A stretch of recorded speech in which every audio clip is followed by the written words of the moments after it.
For this video, I will show you how to create rules in Zoho Mail. First, go to Zoho Mail website and click Sign In on the top right. Now, just choose your account. You can use your Google one. Once inside the dashboard, go to the right menu and click on Settings. Now, on the left panel, scroll down until you see Filters.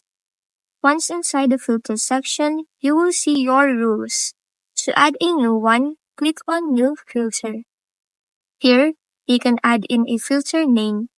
I'm just going to name it as Priority Emails. Then you can also choose for a condition type. I will choose on all incoming emails. For the action, you can click on one, and in here you will see options for your rules. I will leave it to move to folder. Next, I will just select a folder, and in here I will click on priority. Now you can also add an action and just choose one that you need or according to your rule. And you can also delete one if you don't need it.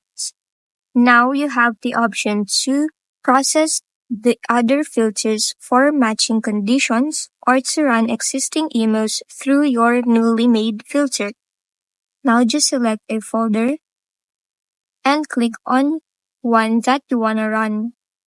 Once done, just click on Save at the bottom. And that's it. You now created a new rule in your Zoho Mail. If this video helped you, don't forget to like, subscribe, and hit the bell icon for more tutorials.